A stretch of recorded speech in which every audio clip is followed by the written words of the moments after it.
Problem number 729, My Calendar. You are implementing a program to use as your calendar. We can add a new event if adding the event will not cause a double booking. A double booking happens when two events have some non-empty intersection.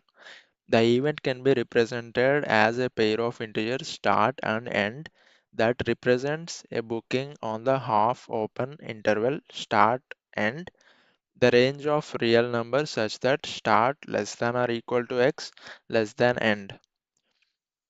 Implement my calendar class. My calendar initializes the calendar object. Boolean book returns true if the event can be added to calendar successfully without causing a double booking, otherwise return false, and do not add the event to the calendar. So we need to return true if a booking can be done. That means an event can be added to the calendar. If it is not possible to add, then we need to return false. Let's see solution 1, in which we will create a list to store the events. And we will check if each event can be added before or after the existing events. If I take this example, we have 10 and 20. Since it is the first event, we will be adding it to our calendar. So it will be true. Once we add 10 and 20, we need to check whether the next event can be added to it or not. The next event is 15 and 25. So how will we check whether there is an intersection between the second event and the event that is already added?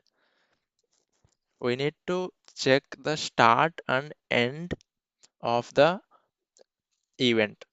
So here I am taking 15 and 25. So I will check whether 25 is before the start of the event. So 25 is less than or equal to 10. If it is less than or equal to 10, that means I can add that event before this event, which is already present. Since here this is not the case, we will check if we can add 15 and 25 event after 10 and 20 event. In order to check that, we will check the start value of the event with the end value of the event that is present in our list. So here 20 is not less than 15. Even if it is equal to 20, we can consider that. So we will be checking these two conditions for all the events that we will be adding into our calendar. So we will check the end whether it is less than or equal to yes, or E is less than or equal to start. If these any of these two conditions are satisfied, then we can add it to the list. Inside our init method, we will create events list. After that, we will go over the events list and check this condition. If these two conditions are not true, then we will return false. Otherwise, we will add the start and end of the event into our list and we will return true. That is the first approach. The time complexity of this approach is big O of n because we are going over the list of events. The space complexity will be big O of n in order to store the events. I hope you have understood how to solve this problem using this approach.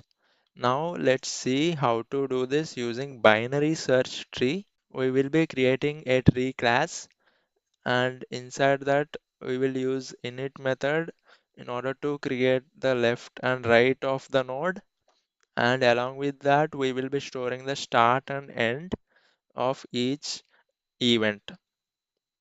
So this is the constructor of the tree class. It initializes node with start and end time representing the time interval.